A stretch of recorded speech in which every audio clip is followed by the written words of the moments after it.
Welcome back to the show, ladies and gentlemen. Check it out. We're going to cover XRP post the Clarity Act 2026 and beyond. Somebody roll that beautiful intro. Right now, $3.17 trillion market cap for crypto. The market's off by 0.4%. Bitcoin 90,100 plus, Ethereum 3,000 plus, and XRP number 4 spots $2.09. We're off by 0.1 in the 24.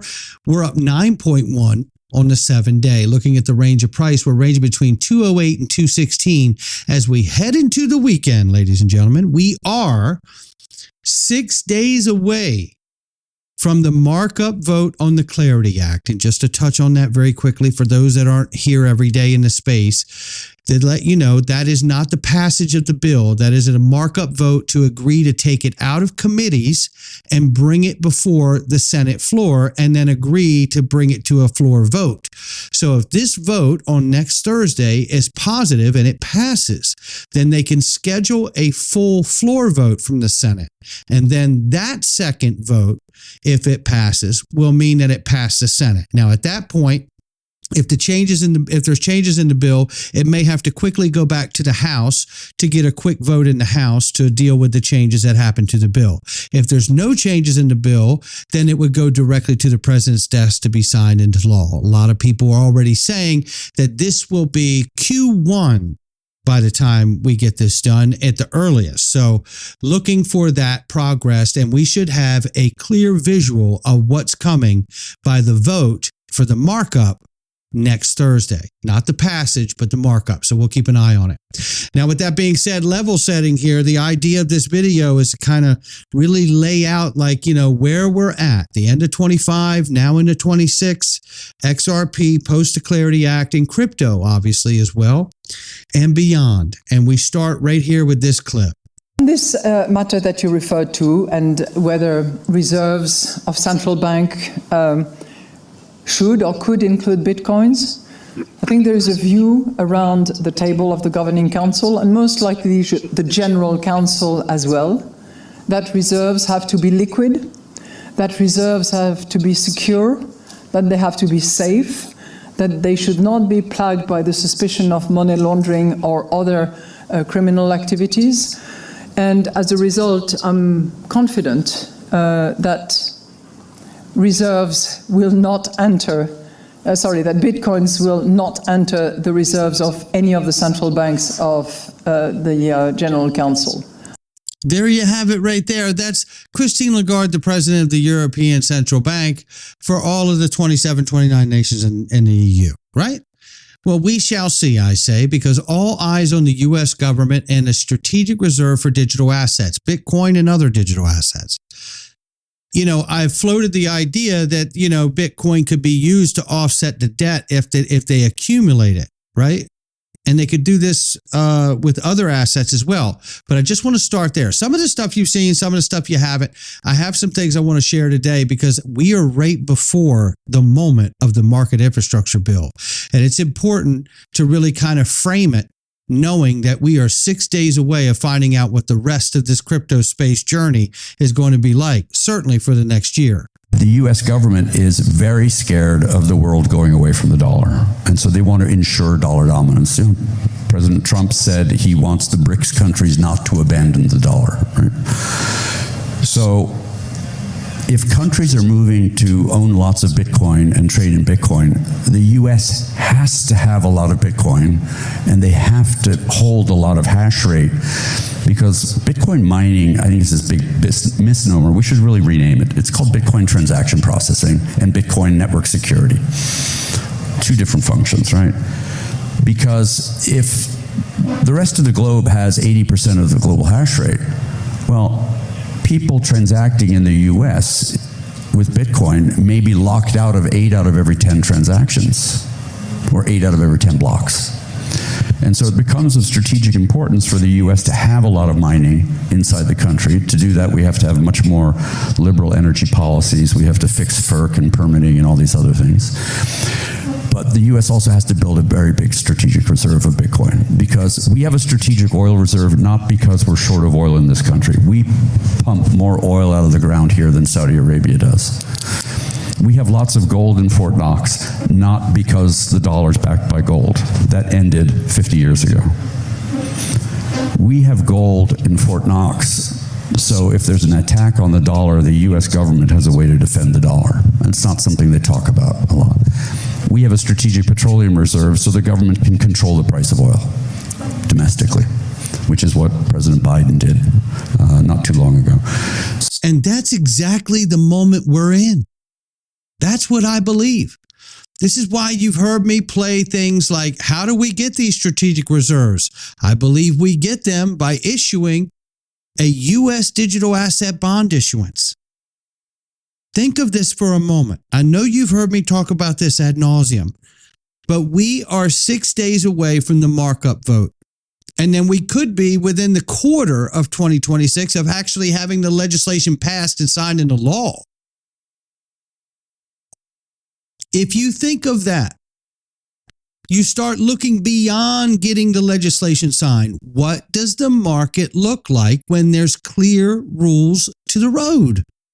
This isn't just a Genius Act. This is the Genius Act and the Market Infrastructure Bill, which gives us everything we're going to need to allow the traditional markets of the world to tokenize.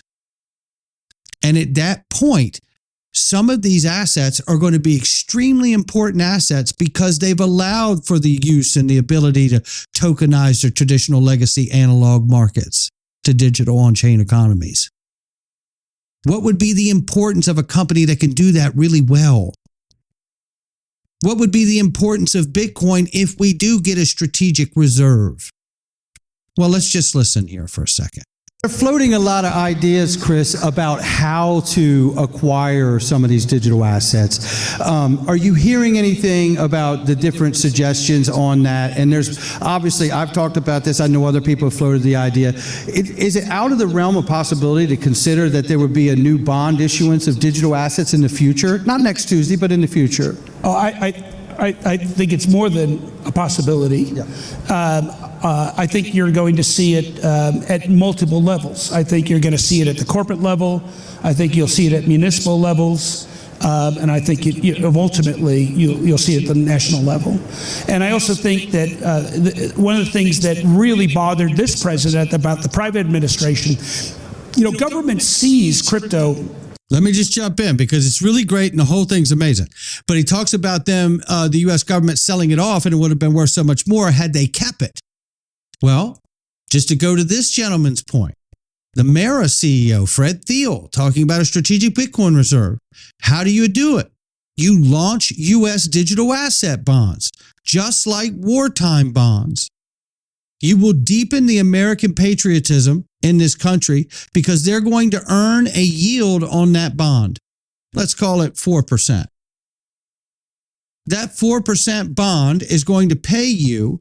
And because the U.S. knows that they have heightened the value of an asset by putting it in a strategic reserve and or a digital asset stockpile, they know that they're going to drive the value of that asset up, either because of its significance in a strategic reserve because it's helping to offset the debt, or because they're putting it in a digital asset stockpile because it's just as important as oil. And then they can price control that just the way oil is price controlled in the geopolitical stage.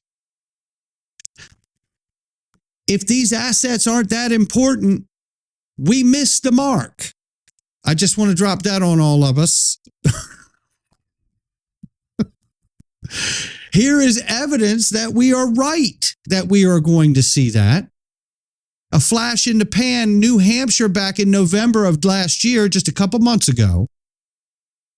New Hampshire's Business Finance Authority has approved $100 million of municipal bond issuance backed by Bitcoin collateral at 160%, creating the first structure of its kind at the U.S. state level. This is what I'm talking about, ladies and gentlemen. You'll see it on corporate level. You're already seeing it on corporate level. You'll see it on municipal level, like it's starting right here. And eventually you will see it on the federal level, with a national level where they do it. And then it will be a part of this whole reset, I believe. Why are they doing it?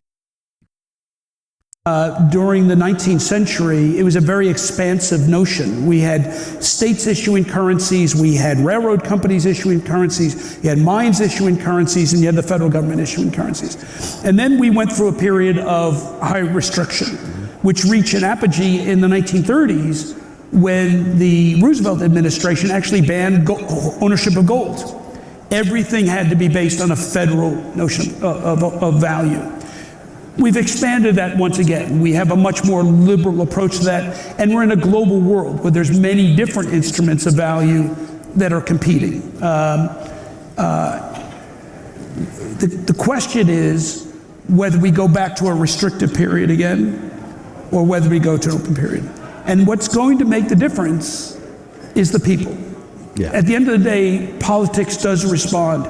If we're asleep at the switch, if we allow the politicians to have their own way, they will look to restrict things down, because once you have less choice, politicians have more control over it, right? There it is right there. Now, with that being said, I want to jump in because all of this is about preserving the U.S. dollar dominance, the expansion and contraction of money. In the early days, you had coal mines companies that had their own dollars, right? That's where the phrase, I owe my soul to the company store, right? Because the coal miner worker would have the dollars issued to them in their paycheck from the dollars issued from the coal mine, and they could only spend them at the company store. If the family wanted to move to a different area or a different region, that money wasn't good unless the coal mine had a place there too. So this is what we're talking about. And the expansion and contraction of money is happening again today. It's called digital assets, ladies and gentlemen. Crypto. And this legislation is about to harness that expansion and bring it back down to a contraction. It will be an acceptance of the asset class, but a contraction is going to take place. And as I said in the first video this morning, we have the internet of information we use today. We have the dark web. We're getting the internet of value, and there will still be the dark web. It will be even bigger. But we have to understand that where we're going is going to be a framework. And who's designed to fit inside that framework? And we know Ripple and XRP have from day one built the plan and the goal to be inside the framework. Then you got numbers like this. Crypto stablecoin transaction volume hits new $33 trillion record in 2025. And we don't even have the market infrastructure bill passed yet. So when you hear about the BRICS nations want to decouple from the US dollar and dump the US bonds on us, think about all these new private stablecoin issuers. We're doing 33 trillion in volume in 25, and we don't even have a market infrastructure bill. Now imagine the PayPals and the RLUSD and everybody else that's launching a private issued stablecoin. And that volume is going to be even more than that, right? Because the truth is, it only gets bigger from here. Because the reality is once we get that market infrastructure bill, the Clarity Act, finally passed, finally signed into law, which we all get strong signals and indicators that is happening some point this year, then you get yourself to a place where you go, how long before they turn all these lights on? This was from the first Swell conference ever. And Brad Garlinghouse tells it all in 2017. Almost a decade ago. Ultimately, as you know, Ripple is really focused on how do we enable an internet of value? How do we make value move the way information moves today? And that's our big kind of multi-year, 10-year view of how the world will evolve. And it's really how do we dial that back and to make it tactical and real today and tomorrow. And I think if you want to enable an internet of value, you've got to connect the repositories of value. Right. And the repositories of value, as big as the Bitcoin value proposition is today, the banks own trillions and trillions and trillions of dollars of assets. So if we want to enable an internet of value, we've got to connect the banks and payment service providers and MSBs. And we're excited to have made a bunch of progress on that. And that was 2017. And we know it's been nothing but better, bigger, and better ever since. but they can't get off of the sideline until we get the legislation passed. And the first step towards getting that done is next Thursday for us to check the temperature on the U.S. Senate and where they're at with the vote on that market infrastructure bill. Not financial advice from me or anyone else. I'm getting excited. I'll catch all of you on the next one.